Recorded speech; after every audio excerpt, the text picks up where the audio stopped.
everybody, it's Valerie Greenwell and welcome to Quilt Artistry. Today I'm going to be showing you how to use multiple threads on your long arm at the same time. Some of the reasons why you might want to use multiple threads at once might be maybe you want a certain design to stand out a little more. Maybe you want to do a little bit of decorative thread work, or maybe you want to do a little bit of thread painting. These are all some of the fun reasons why you might want to run multiple threads at once. For instance, this jacket that I'm wearing, I stitched all of the designs using two strands of Glide military gold. And this turned out to be a great way to make these stitches really stand out on this jacket. It was a lot of fun, and it really wasn't very hard to do. So let's talk about a few of the things that you might need to get started doing this. Depending on whether you're going to do some decorative thread work or if you're going to do some thread painting. If you're going to do thread painting and you're going to do, say, a very dense lay of thread, you might want to use a layer of stabilizer between your batting and your the piece that you are thread painting on. This is a very stiff layer of Peltex. This is very thick, but I would do this maybe with a smaller piece. Also, thread painting, you might choose to use a stabilizer. This would be something, if you do embroidery, you would probably already have some of this on hand. And then, of course, regular batting and backing for whatever matches your project. Now, in regards to thread painting, if you're going to do thread painting, and you think you're going to use more than two threads, I would say two or more, you can go up a size in needle. This is a size 5 or a 21 needle. These are fantastic for going through very thick and heavy layers. So if you're going to stitch on the Peltex, this needle is fantastic for that. It also allows you to use multiple threads. I believe I have used 2, 3, and sometimes up to 4 threads, all going through one needle at the same time. If you're only going to use 2 threads, you could probably use, say, an 18 or a 19. Those seem to work pretty well for just a couple threads. If you're going to thread paint, then you have to have an item on hand, such as something that you've drawn. Perhaps you have something either printed on fabric, or you have say a design that's in a really pretty, say a fabric panel, or a small, sometimes you can get like those cute little flowers, sometimes maybe they might be 12 inches or something like that.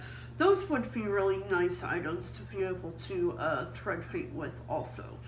If you're doing just say decorative thread work, then of course you'll already have that item that you're working with, whether it's a quilt top, in my case it was a jacket, and then of course you're going to have lots of thread. So when you're using multiple threads, most of the time you're doing this because you want that thread element to stand out on top of whatever it is that you're working on. You want it to be very visible. It would be very helpful if you used a larger stitch. So on your machine, you would want to lower that number. So most of the time we stitch with, somewhere between a 12 or a 14 stitch length for everyday edge-to-edge items. But for this, you might want to go down to, say, a 10 or a 12, depending on the design that you're stitching. If it's a very intricate design, you maybe want to stay right around a 12.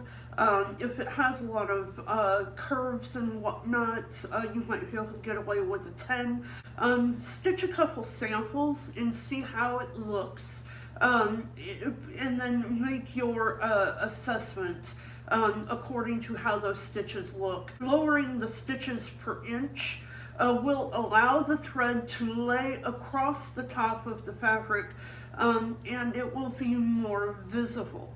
Okay, so next I'm going to show you how to thread the machine. Okay, so most of us are familiar with changing the thread. At least on a gamma, I don't know if this works for other long arms. But what we do is we have our machine threaded, and then we will cut this thread and remove that spool. And then normally what we do is we will tie off our new thread, we will tie on to the old thread and be able to pull that through so that we don't have to manually thread the machine every single time. So what we do when we're doing multiple threads is we will put our threads on just like normal. Now, I should say, I want you guys to note that I am using a spool of Glide and a spool of Omni.